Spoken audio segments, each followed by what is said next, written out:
Nessa aula nós vamos apresentar uma introdução à teoria das probabilidades e vamos tentar cobrir os principais tópicos relacionados nessa área. Então, basicamente, a gente vai apresentar o que é probabilidade, fazer uma definição matemática desse conceito, apresentar o que é probabilidade condicional, a questão de independência entre eventos e também vamos mostrar a lei da probabilidade total. Então, para que estudar probabilidades? Então, hoje a gente ouve falar muito em ciência de dados e é uma área extremamente importante hoje em dia que permite com que a gente consiga extrair conhecimento de grandes bancos de dados. E se a gente olhar aqui o que está envolvido em ciência de dados, a gente vai ver que probabilidade estatística é um conceito fundamental. Então é impossível a gente tentar entender os algoritmos de ciência de dados se a gente não tiver uma boa base de probabilidades. Okay? Então probabilidades é um conceito fundamental nessa área e quem quiser entender ciência de dados tem que saber pelo menos a parte básica de probabilidades. Outra aplicação importante que a gente usa diariamente é o Google. O que o Google tem a ver com probabilidades? Na verdade, o Google ele afirma que o coração do algoritmo que ele usa, do software, é o PageRank. E o que seria o PageRank? O PageRank nada mais é do que uma caminhada aleatória, ou seja, a gente começa num certo vértice e vai navegando na internet, como se a gente estivesse clicando aleatoriamente nas páginas, e essa navegação pelas páginas na internet vai definir o quão importante é cada página.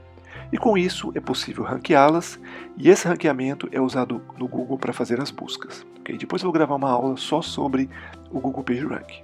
Outra área fundamental que a gente aplica a teoria das probabilidades é na teoria da informação. Sem a teoria da informação, a gente hoje não teria a internet. Okay? Então a internet que a gente tem hoje, ela só existe porque foi desenvolvida a teoria da informação pelo Claude Shannon, e aí essa teoria da informação ela vai dizer quão fácil é a transmissão de sinal num certo meio. Pode ser, por exemplo, um cabo coaxial ou um meio de fibra ótica. E aí a definição da entropia, que vai dizer quanto de informação tem no sinal, ela leva em conta esse termo aqui, que nada mais é do que a probabilidade. Então se eu tiver um sinal que seja muito simples, ou seja, uma sequência de zeros, ele vai ter uma entropia baixa. Okay? Se eu tiver um sinal que é muito mais difícil de predizer, então se eu quiser predizer esse sinal aqui, é muito mais complicado, então ele vai ter uma entropia alta. Então, utilizando essa teoria da informação, a gente pode determinar quão fácil é a transmissão de um certo sinal. Outra aplicação fundamental, se nós compararmos os jogos da década de 80, os indivíduos aqui, os jogadores, eles tinham um comportamento muito fácil de predizer. Por quê? Porque eles seguiam um algoritmo e não eram aleatórios. Então, o jogador ficava andando aqui na tela e aí facilmente a gente conseguia passar. E aí nosso cérebro aprendia como esses jogadores se movimentavam e o jogo ficando cada vez mais fácil. Hoje não. Hoje acontece, a movimentação dos jogadores é feita de forma totalmente aleatória e isso torna o jogo muito mais real, que é o que acontece no mundo real. Da mesma forma, esses jogos como Wolfenstein, por exemplo, se a gente estivesse jogando e morresse aqui durante o jogo, que apareceu um certo vilão, quando a gente voltava, o vilão aparecia no mesmo lugar, ou seja, era fácil predizer o que ia acontecer no jogo. Hoje não. Jogos como Far Cry têm muita probabilidade embutida por trás e esses jogos acabam sendo muito mais interessantes por conta disso. Então a gente tem aplicações de teoria das probabilidades em problemas industriais, onde a gente tem que desenvolver, por exemplo, como uma fábrica vai organizar os meios de produção para ser mais eficiente possível, em ciência da computação, para analisar se um software vai ser viável ou não, em física, principalmente mecânica quântica, porque mecânica quântica ela envolve funções de ondas, e essas funções de ondas, quando integradas, resultam em probabilidades, então é muito relacionada com a teoria das probabilidades. Em biologia, calcular qual é a chance de ocorrer um certo gene ou de um indivíduo ter uma certa doença. Em ciências sociais, porque a gente precisa analisar esses dados sociais para entender os indicadores, entender como que a economia está influenciando, por exemplo, a distribuição de renda. Em economia, entender como funciona o mercado de ações, como que vão variar os juros do Banco Central. Então, tudo isso a gente utiliza probabilidades. E como começou essa área? Essa área ela começou com um jogador chamado Gerolando Cardano, em 1633, quando ele publicou um livro chamado O Livro dos Jogos de Azar. Nesse livro, o que ele faz? Ele apresenta um tratamento sistemático da teoria das probabilidades e mostra quais são as chances de vencer em diferentes tipos de jogos, desde jogos de cartas, jogos de dados, e além disso ele fornece um capítulo, por exemplo, que como trapacear e se dar bem nesses jogos. Só que ela só foi desenvolvida realmente quando Fermat e Pascal começaram a trabalhar nos problemas de jogos novamente. Eles queriam saber o seguinte: dado que estava ocorrendo um jogo e o jogo terminasse antes do fim, como deveriam ser divididas as apostas? Então era um problema fundamental, e quem quiser dar uma olhada como foi resolvido esse problema, então está aqui o link para essa troca de correspondência entre o Pascal e o Fermat, e eles resolvem matematicamente esse problema e mostram qual deve ser a divisão das apostas nesse caso. A probabilidade continuou sendo desenvolvida, e no século XX a gente teve uma grande revolução, que foi a chegada dos computadores. Okay? Então os computadores eles foram evoluindo, e hoje a gente consegue realizar experimentos aleatórios que envolvem probabilidades muito facilmente. Okay? Mas os grandes desenvolvimentos ocorreram no começo do século XX, pelo Carl Pearson e pelo Ronald Fisher, que introduziram principalmente os conceitos relacionados com estatística. Então, por exemplo, o Pearson foi o que introduziu o conceito de correlação de Pearson, e o Fisher introduziu, por exemplo, o teste de hipótese e cálculo de intervalo de confiança. Então, esses conceitos mais modernos eles surgiram apenas no século XX. Antes da gente falar sobre probabilidades, o que realmente é probabilístico, é fundamental fazer uma distinção entre o que é determinístico e o que é probabilístico. Okay? Então, o modelo determinístico é um modelo que, dadas as condições iniciais, a gente consegue prever a saída de um experimento com certeza. Então, por exemplo, no caso de um pêndulo, se nós soubermos a posição inicial do pêndulo, então a posição x0, y0, em que ele está posicionado, ou mesmo o ângulo θ0 desse pêndulo, se nós soltarmos o pêndulo e soubermos qual é a força da gravidade naquele local, a gente consegue calcular a evolução do pêndulo e conseguimos verificar com certeza onde esse pêndulo vai estar numa certa posição temporal. Okay? Então, se eu quiser saber por um certo tempo t, eu vou saber exatamente em que posição que esse pêndulo vai estar. Isso é um experimento determinístico. É isso que permite, por exemplo, que a gente prediza onde estão os cometas, onde a Lua vai estar posicionada, quando vai ocorrer um eclipse. Todos esses experimentos são determinísticos. Então ele ocorre desde a teoria da gravitação de Newton, que fala sobre a posição dos planetas, até mesmo essas equações que são menos conhecidas, que são as equações de Maxwell, que mostram que a luz é uma onda eletromagnética. Então, em todos esses casos, todos os casos praticamente tratados pela física, menos a mecânica quântica, os experimentos, os modelos são determinísticos. Então, lembre-se, todas essas equações que a gente está vendo aqui, tanto a equação do pêndulo, a equação da gravitação universal, quanto as equações de Maxwell, são modelos, e esses modelos são modelos determinísticos. Para definir o modelo probabilístico, nós precisamos definir inicialmente o que é um experimento aleatório. O que é um experimento aleatório? É um experimento que pode ser executado num número infinito de vezes sobre condições inalteradas. Ou seja, eu posso lançar um dado várias vezes, de forma que esse dado não se altere. Eu posso lançar uma moeda quantas vezes eu quiser. Eu posso produzir peças numa fábrica. Eu posso desenvolver novos medicamentos num certo ensaio clínico. Então, quer dizer, esses experimentos eles podem ser realizados um número infinito de vezes sobre as mesmas condições. Então, quando lançamos um dado, obtemos uma sequência de valores. Então, podemos ver que temos uma sequência aqui. Embora nós tenhamos essa sequência, eu não posso dizer qual será o próximo valor como eu faço no experimento determinístico. Mas podemos determinar qual é a chance de ocorrência de cada valor.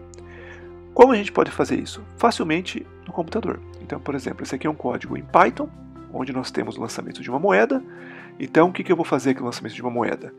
Se a moeda tem a chance de sair, P for a chance de sair cara, por exemplo, vai dar um valor entre 0 e 1. Então aqui, por exemplo, seja cara, e aqui seria coroa. Então quer dizer, a chance de sair cara, ela é menor do que esse valor P, porque se esse P for muito grande, esse intervalo aumenta, então a chance é maior. Se esse P diminuir, esse intervalo diminui, então a chance é menor. Então basta eu fazer o quê? Eu sorteio um valor aleatório, e se esse valor for menor do que P, então sai o cara, caso contrário sai o coroa. Então está aqui uma saída do experimento, e aí eu posso calcular, simplesmente pela saída do experimento eu vou calcular qual é a chance de sair cara e a chance de sair coroa. Mas notem que a minha moeda, a chance de sair cara é 0,6. E quando eu faço um experimento, eu vejo que deu 0,5. Ok? Por quê? Porque a gente vai ver que ela converge para a probabilidade real se eu realizar um número muito grande de experimentos. Então, o que seria um modelo probabilístico? As saídas de cada experimento aleatório parecem imprevisíveis, mas quando se analisa um grande número de experimentos, um padrão emerge. O que isso quer dizer?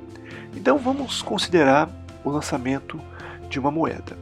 Se nós lançarmos uma moeda muitas e muitas vezes, então eu vou lançar, por exemplo, uma moeda 100 vezes e vou verificar o número de vezes que saiu cara. Vou lançar mais 100 vezes e verificar quantas vezes saiu cara.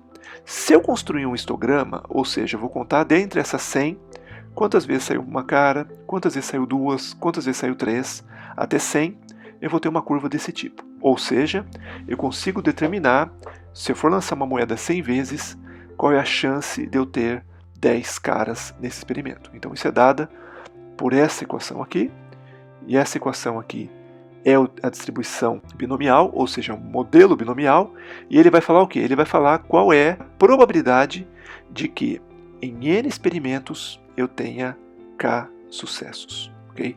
Então essa é uma distribuição fundamental e ela vem do experimento aleatório e esse é um dos modelos probabilísticos mais importantes. Para estudar probabilidades, vamos definir os conceitos fundamentais. Então o conceito fundamental é o espaço amostral. O que seria o espaço amostral? É o conjunto de todas as saídas do meu experimento. Um evento é simplesmente um elemento do espaço amostral, ok? Então, se eu tiver aqui o lançamento de uma moeda, então vamos supor que o evento é sair cara, ou se for o lançamento de um dado, sair um número par, ok? E aí tem as relações entre eventos. Então, a gente representa o evento impossível por esse símbolo aqui. O evento certo é o espaço amostral. Por que é o evento certo? Porque vai sair um valor de espaço amostral com certeza. Então, num dado, com certeza vai sair um número de 1 a 6.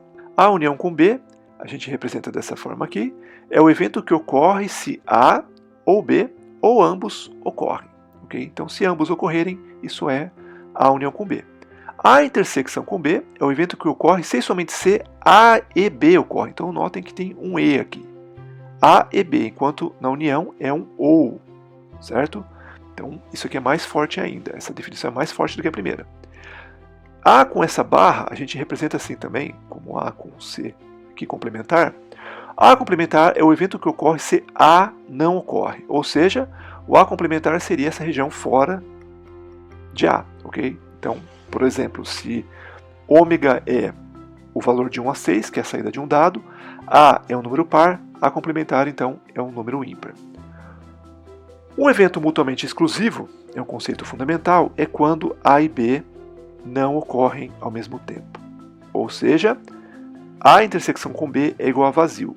Quem que é vazio? O evento impossível. Então, e quem que é a intersecção com B? É o evento que ocorre se A e B ocorrem. Ou seja, A e B nunca ocorrem ao mesmo tempo. Então vamos considerar um exemplo. Então sejam A e B dois eventos em um mesmo espaço amostral. Então vamos escrever isso aqui na linguagem do conjunto. Então o primeiro fala o seguinte, pelo menos um dos eventos ocorre. Quem que é esse evento aqui? A ocorre, ou B ocorre, ou ambos ocorrem. Ou seja, se fala pelo menos, então pelo menos pode ser o A, ou B, ou ambos. Okay? O evento ocorre, mas B não ocorre. Então nesse caso aqui é um pouco mais complicado. Então vamos desenhar aqui o nosso espaço amostral. Ômega. Então aqui está o nosso evento A. Aqui está o nosso evento B. O evento A ocorre, mas B não ocorre. Então tem que ocorrer essa parte aqui. Ó. O A ocorre, mas o B não ocorre. Essa parte aqui, que é a intersecção, não pode ocorrer. Então isso aqui, se houvesse como escrever, isso aqui seria A menos A intersecção com B. Só que esse menos aqui, a gente não sabe. Então isso aqui não posso escrever dessa forma. Então eu tenho que escrever na linguagem do conjunto. Como é que eu faço isso? Bom, primeira coisa, quem que é o complementar de B? Então vamos colocar aqui de novo. Então aqui está o A, aqui está o B. Vamos desenhar aqui embaixo de novo. O complementar de B, quem que é? É quem não está em B. Então é toda essa área que não está em B. Okay? Então esse aqui é o complementar de B. O evento A é esse todo aqui. Okay? Então, se eu fizer a intersecção com o complementar de B, ele vai pegar quem? Ele vai pegar em quem está em A e quem está em complementar de B. Basta eu fazer a intersecção e eu vou chegar nesse resultado aqui. Okay? Então, esse é o evento em que A ocorre, mas B não ocorre. Nesse outro item aqui, nenhum deles ocorre. Então, como é que eu faço isso? Então, vou desenhar aqui de novo. O complementar de A é todo mundo que não está em A. Então, é toda a parte de fora de A. O complementar de B é toda a parte que não está em B. Ou seja, é toda essa parte aqui. Então, notem o seguinte, ó. Se nós queremos que nenhum deles ocorre, então basta que seja a parte que está fora de A e fora de B. Então, no fundo, é essa parte que está fora deste pedaço aqui, ó. Então, se a gente notarmos aqui, e qual é a parte que está fora desse pedaço?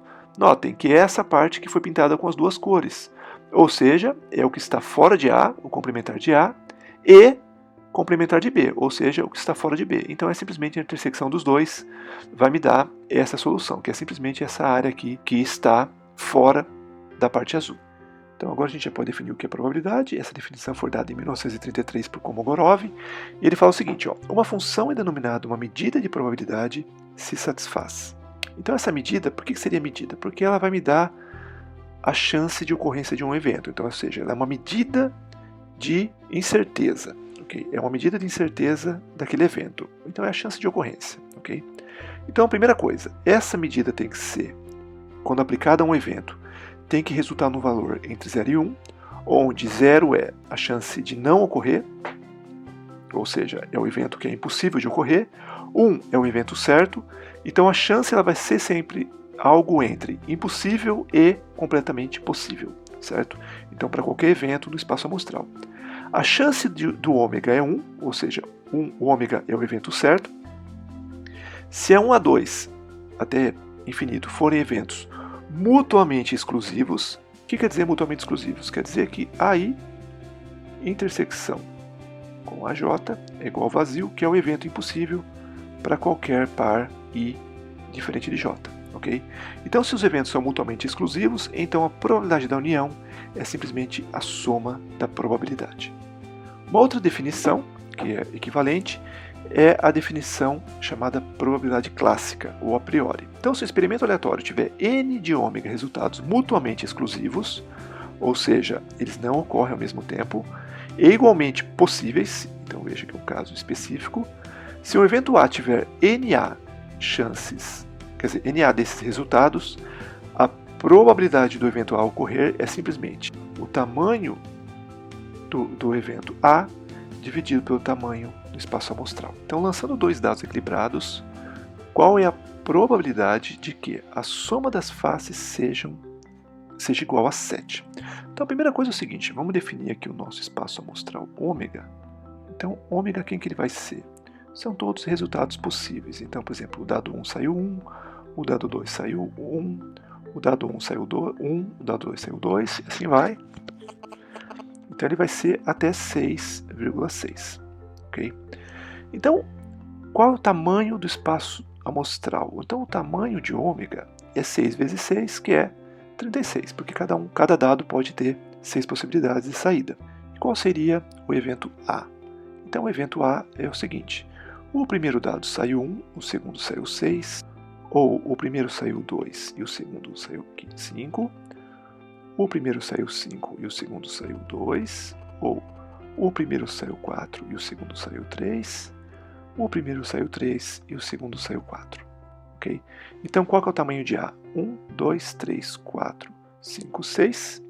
Então, eu tenho que a probabilidade de ocorrência do evento A é simplesmente o tamanho de A dividido pelo tamanho de ômega.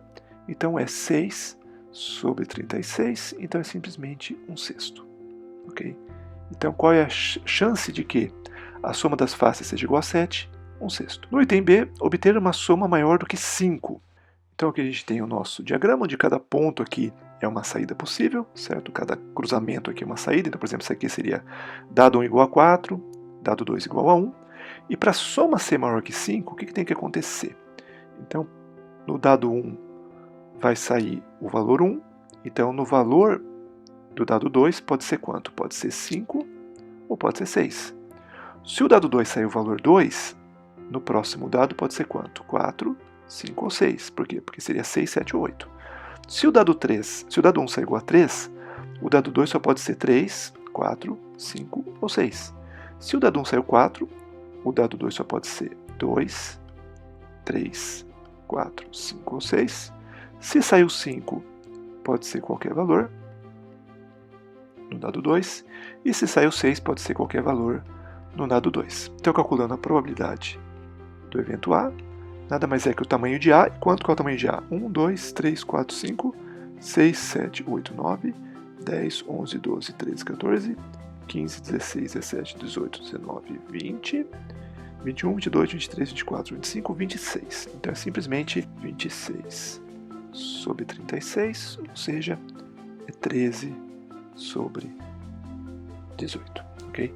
Então a chance de obter uma soma maior que 5 é 13 sobre 18. Outra definição de probabilidade, definição frequentista.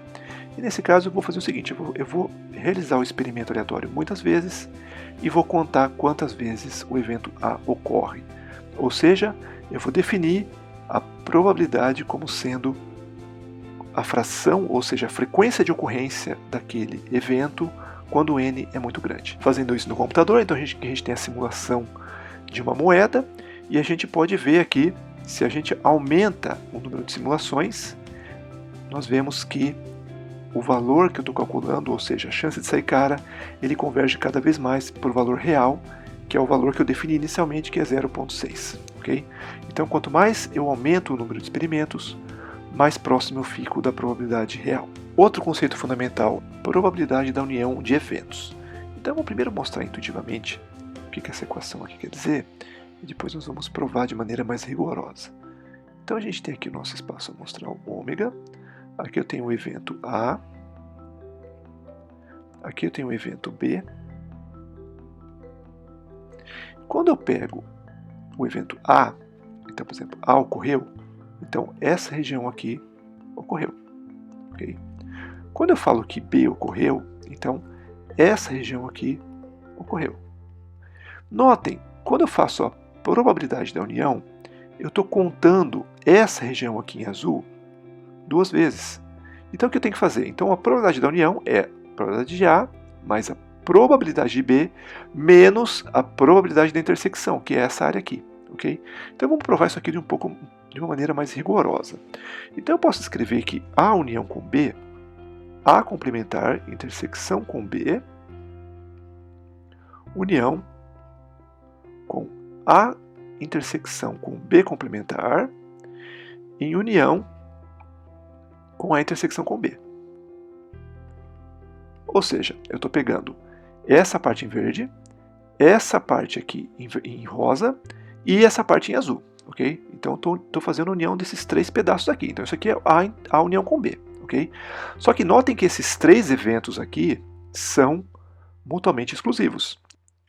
Então, quando eu aplico a probabilidade em ambos os lados, então a probabilidade de A união com B, como são todos mutuamente exclusivos, lembre-se que o terceiro axioma da probabilidade falava que a probabilidade de eventos mutuamente exclusivos é simplesmente a soma das probabilidades. Então vai ser P de A complementar intersecção com B, mais a probabilidade de A intersecção com B complementar, mais a probabilidade de A intersecção com B.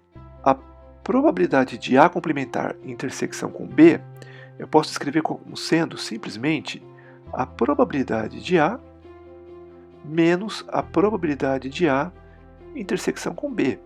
Tá?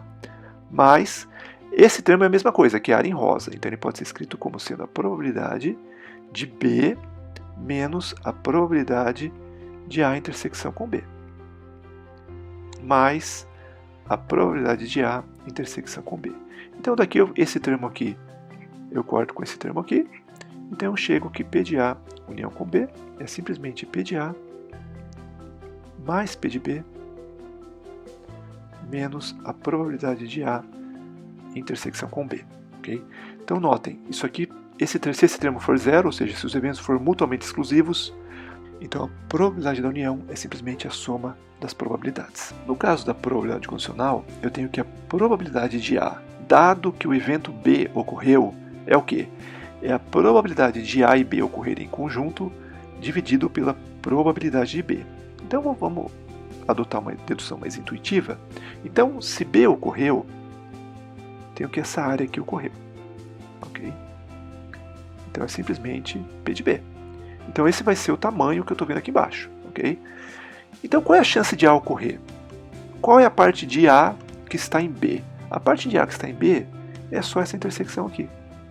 Então vejam, como é que eu defini a chance de ocorrência de um certo evento A? Eu falei que era o tamanho de A dividido pelo tamanho do espaço amostral. Então de novo, ó, vai ser o quê? Vai ser o tamanho de A, que é a intersecção com B, dividido pelo tamanho de B. Então o que acontece? Quando o B ocorre, o que ocorre é que muda meu espaço amostral. Então qual é a chance de A ocorrer?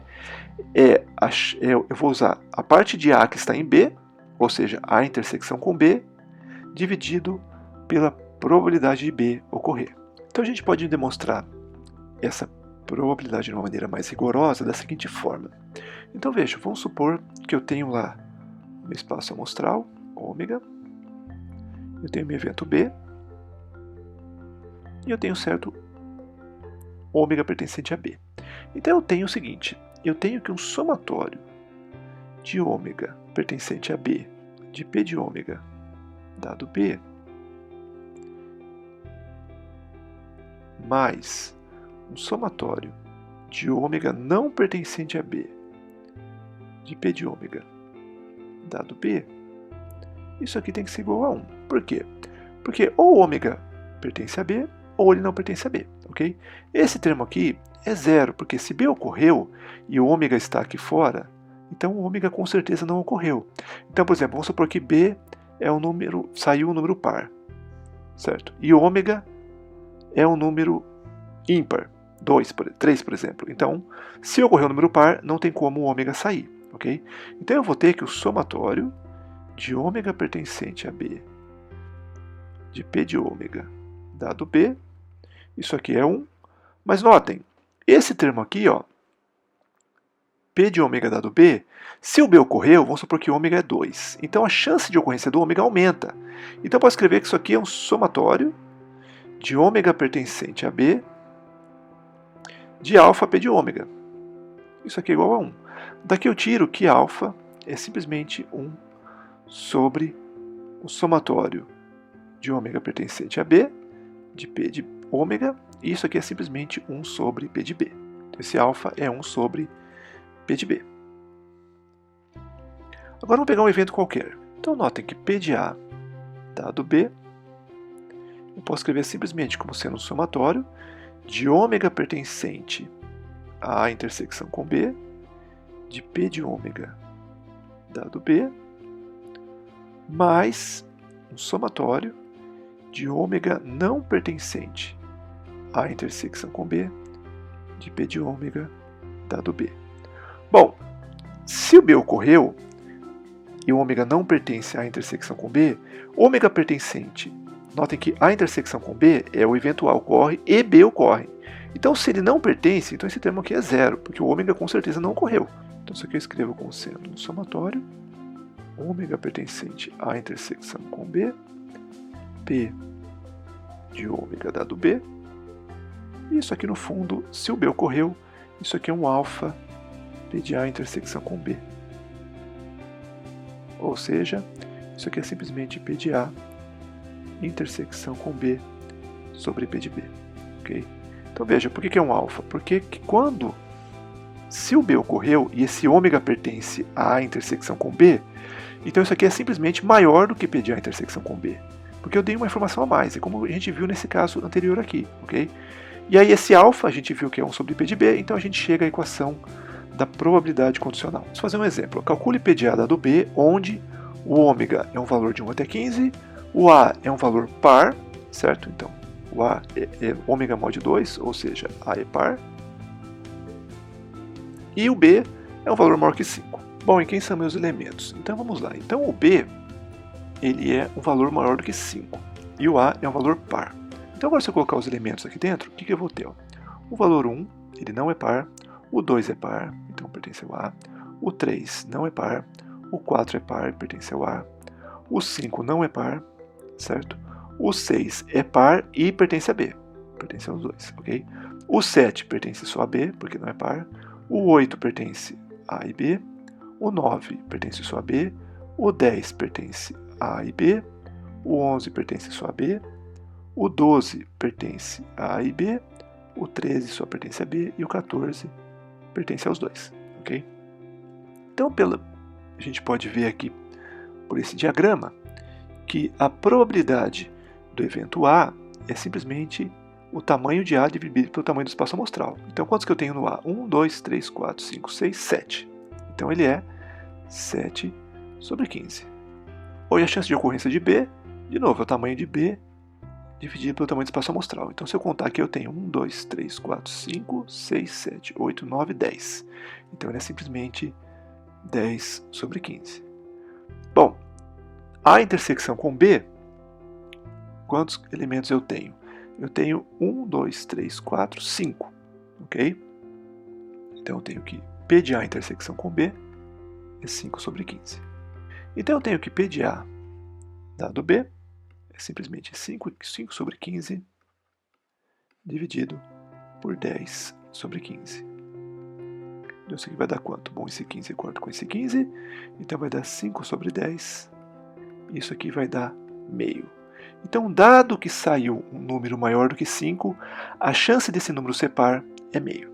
Então, notem que interessante aqui, ó, se nós pegarmos só o evento B, e essa parte aqui é a intersecção com B, vejam que o tamanho de B é 1, 2, vai ser 10, a gente já viu, e a intersecção com B é essa região aqui, ou seja, a gente pode ver que metade dos elementos estão em A intersecção com B. Então, se o B ocorreu, que é todo esse pedaço aqui, então a chance de A ocorrer é a parte de A que está em B, ou seja, é a intersecção com B. Então dá para ver claramente por que deu meio. Vamos então considerar um exemplo. Então, um aluno decide cursar uma disciplina de computação ou de química. Se o aluno se matricular no curso de computação, ele pode obter nota final 10 com probabilidade meio. Se ele escolhe química, obtém 10 com probabilidade 1/3. O aluno decide lançar uma moeda equilibrada, ou seja, cara seria computação e coroa seria química. Qual é a probabilidade de que o aluno escolha química e feche com 10? Vamos então definir quem são os eventos. Então o evento é escolhe química, certo? Que é a probabilidade de que o aluno escolha química e feche com 10. E o outro evento, vamos chamar de A, seria fecha com 10. Então eu quero calcular a probabilidade de que o aluno escolha química e, então tem um E aqui, né? Certo? E feche com 10. Ok? Então isso aqui é igual a quanto? Bom, o que a gente sabe? Mas a gente sabe o seguinte, a gente tem que P de A dado que a gente pode escolher como sendo P de A intersecção com Q sobre P de Q. Ou seja, eu posso escrever que a probabilidade do aluno escolher química e fechar com 10 nada mais é que a probabilidade de que o aluno feche com 10, dado que ele escolheu química, vezes a chance dele escolher química. Bom, quanto que é isso? A chance dele fechar com 10, dado que ele escolheu química, a gente viu que é 1/3. E a chance de escolher química, se a moeda é equilibrada, é meio. Então isso aqui é simplesmente 1/3 vezes meio, isso aqui é igual a 1/6. Então a chance do aluno escolher química e fechar com 10 é 1/6. Outro conceito fundamental é a questão de independência. Então, eventos A e B são eventos independentes, se e somente se a probabilidade da intersecção é o produto das probabilidades. Como é que eu mostro isso? Isso é muito simples, porque eu tenho que P de A dado B é P de A intersecção com B sobre P de B. Ok? Bom, se A e B independentes,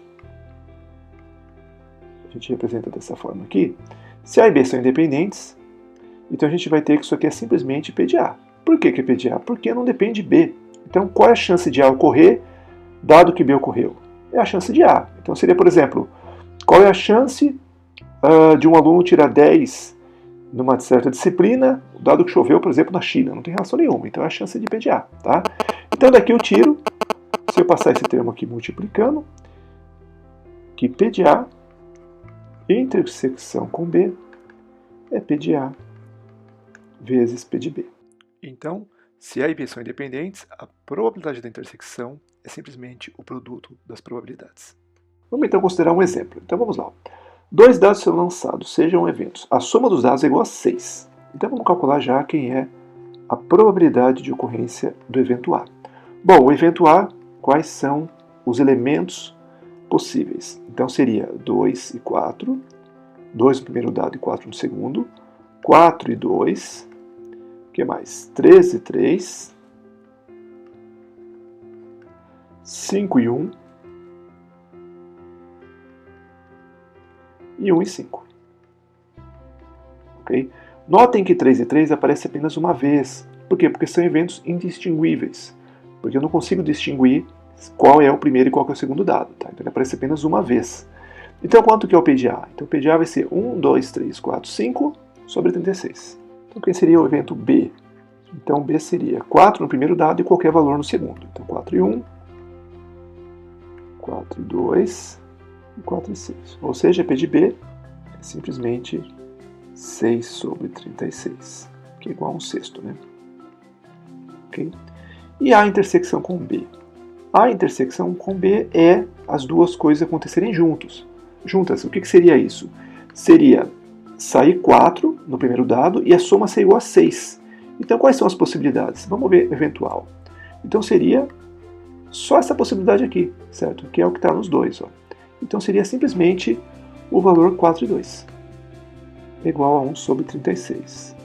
Então, notem que isso aqui é diferente de P de A vezes P de B, que é igual a 5 sobre 36 vezes 1/6. Okay? Então, notem que, portanto, como P de A intersecção com B é diferente de P de A vezes P de B, então a gente conclui que A e B não são independentes. Okay? Então, para verificar a independência, como é que eu faço? Calculo P de A intersecção com B, calculo P de A, calculo P de B e vejo se P de A intersecção com B é igual a P de A vezes P de B. Por último, vamos ver então a lei da probabilidade total. Então, dizemos que os eventos B1, B2 e BK formam uma partição de espaço amostral se a intersecção entre eles for igual ao conjunto vazio, a união vai formar o espaço amostral e a probabilidade de cada um deles tem que ser maior que zero. Ou seja, se eu tiver aqui o meu espaço amostral e eu dividir esse espaço aqui em pedaços, ok? Onde não tem intersecção entre esses pedaços, então seria como se fosse um quebra-cabeça, ok?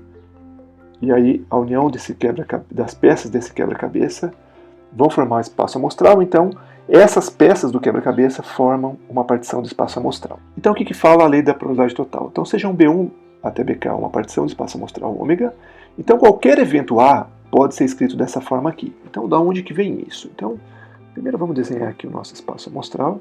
Então aqui eu tenho o meu evento A e tenho o espaço amostral, ok? Particionado de acordo com essas partições. E aí eu tenho o seguinte, esse evento A, como é que eu posso escrever esse evento A? Notem, esse evento A ele pode ser esse pedaço aqui. Quanto que é esse pedaço? Esse pedaço nada mais é que a intersecção com B1, porque é o que está em A e está em B1. Eu posso pegar mais esse pedaço aqui. Quanto que é esse pedaço? É a união de A e intersecção com B2. Certo? O que mais? Mais esse pedaço aqui em B3. Então, união A intersecção com B3. Mais esse pedaço em B4 e até o B5. Só que notem o seguinte, o B6 não entra, mas notem que a intersecção com o conjunto vazio é o próprio vazio. E a união com vazio é a própria A. Okay? Então, se eu colocar aqui o termo A intersecção com B6, embora ele seja vazio, esse termo aqui então ele é vazio, ok? Porque não tem nenhum pedaço de A aqui em B6, ele pode entrar aqui, porque é a mesma coisa que o elemento nulo na soma. Então, soma 0, e aqui seria multiplicar por 0, então ele entra de qualquer forma. Então, no fundo, eu posso escrever o A como sendo uma união de igual a 1 até um certo n de A intersecção com BI, ok? Mas notem, todos esses A intersecção com BI, intersecção com A intersecção com BJ, é igual a vazio. Por quê? Porque eles não têm intersecção, eles não têm pedaços compartilhados, ok? Como se fosse uma peça de quebra-cabeça e o A fosse a imagem desse quebra-cabeça. Então essas peças de quebra-cabeça, elas se encaixam, elas não são sobrepostas, ok? Então eu tenho que a probabilidade da união, ela vira a soma da probabilidade. Então se eu aplicar a probabilidade aqui, eu vou ter que P de A, ele vai ser simplesmente a probabilidade da união de igual a 1 até n de A intersecção com BI, e isso aqui vai simplesmente virar a somatório de igual a 1 até n da probabilidade de A intersecção com BI. Mas notem o seguinte, o que a gente sabe? A gente sabe que P de A dado BI, eu posso escrever como sendo P de A intersecção com BI dividido por P de BI. Então daqui eu tiro que P de A intersecção com BI nada mais é que P de A dado BI, P de BI. Então, se eu substituir isso aqui, então vai ficar somatório de igual a 1 até n de P de A dado BI, P de BI. Okay? E isso demonstra, então, a lei da probabilidade total. Então, vamos fazer um exemplo. Ó. Moedas de ouro e prata são colocadas em 3 urnas conforme a tabela abaixo. Cada urna tem uma probabilidade de escolha. Então, meio é a chance de eu escolher a urna 1 e 1/4 de eu escolher qualquer uma das outras duas. Qual é a probabilidade de escolher uma moeda de ouro? Certo? Se as urnas tivessem a mesma chance de serem escolhidas, então bastaria eu pensar que eu tenho uma urna só e seria simplesmente o número de moedas de ouro dividido pelo total. Mas nesse caso não é, ok? Então vamos escrever essa nossa probabilidade. Então a primeira coisa, o nosso espaço amostral, ele é dividido em 3 partes. Então seria, por exemplo, a urna 1, a urna 2 e a urna 3. E aqui está o evento A, que seria retirar uma moeda de ouro. Então eu posso escrever o meu P de A como sendo a probabilidade de A intersecção com a urna 1, ou seja, eu tiro uma moeda, vamos colocar aqui, né? O A seria retirar uma moeda de ouro, ou eu posso tirar uma moeda de ouro da urna 2, eu posso tirar uma moeda de ouro da urna 3. Okay? Então, no fundo, eu posso escrever como? Eu posso escrever esse A intersecção com a urna 1 aqui como sendo uma probabilidade condicional. Então, eu posso escrever probabilidade de A vai ser P de A, dado que eu escolhi a urna 1, vezes a chance de eu escolher a urna 1, mais a probabilidade de A, dado que eu escolhi a urna 2, vezes a chance de eu escolher a urna 2, mais a probabilidade de A, dado que eu escolhi a urna 3, vezes a chance de eu escolher a urna 3. Da onde veio essa relação aqui? Ela vem de P de A dado B, é P de A intersecção com B, P de B. Então, se eu passo P de B multiplicando aqui, eu vou ter que P de A intersecção com B é P de A dado B, P de B. Então, P de A intersecção com 1 é P de A dado urna 1, P da urna 1. Bom, e qual é a chance de eu retirar uma moeda de ouro da urna 1? Eu tenho 4 moedas de ouro num total de 12, certo? A chance de eu escolher a urna 1 é meio. A chance de escolher a urna 1 é meio. A chance de eu tirar uma moeda de ouro da urna 2 é 3 num total de 12. A chance de eu escolher a urna 2 é 1/4. A chance de eu tirar uma moeda de ouro da urna 3 é 6 sobre 12. E a chance de escolher a urna 3 é 1/4. Então eu vou ter que a probabilidade vai ser a seguinte. Então P de A vai ser simplesmente 4 sobre 12 vezes meio mais 3 sobre 12 vezes 1/4 mais 6 sobre 12 vezes 1/4. Então, resolvendo aqui, esse 4 aqui, a gente corta com 12, vai sobrar 13, então vai dar 1/6, mais esse 3 com 12 vai dar 4, então vai dar 1 sobre 16, mais 6 com 12 vai dar meio, então vai ser 1/8. Então, resolvendo, o MMC disso aqui vai dar 48. Então, vai dar 48 dividido por 6, vai dar 8. Mais 48 dividido por 16 vai dar 3. E 48 dividido por 8 dá 6. Então, resolvendo, isso aqui dá 17 sobre 48. Isso aqui dá aproximadamente 0,35. Ou seja, qual é a probabilidade de escolher uma moeda de ouro? Então é 35%. Então nessa aula a gente viu o que é uma medida de probabilidade, certo? A gente viu o que é probabilidade condicional, ou seja, quanto que é o P de A dado que o B ocorreu. Então é a chance de que A e B ocorreram juntos, dividido pela chance de que B ocorreu. A questão de independência, ou seja, A e B são independentes, então P de A e intersecção com B é simplesmente P de A vezes P de B. E a gente viu também a lei da probabilidade total, ou seja, qualquer evento pode ser escrito como em termos da partição do espaço amostral, ou seja, P de A pode ser escrito como somatório de 1 até N de um P de A dado BI, P de BI, onde esses BIs aqui formam uma partição do espaço amostral. Então, no próximo vídeo, vejam então o teorema de Bayes, e o teorema de Bayes a gente vai ver que ele é muito parecido com a lei da probabilidade total. Já adiantando aqui, então de P de BI dado A, eu posso escrever como sendo P de A dado BI, P de BI, que é o P de A intersecção com BI, dividido por P de A, onde o P de A é simplesmente um somatório de J igual a 1 até N, de P de A dado BJ, P de BJ, e esse termo aqui é a nossa lei da probabilidade total. Okay? Então vejam lá o vídeo sobre o teorema de Bayes, e aí completamos a parte básica de probabilidades.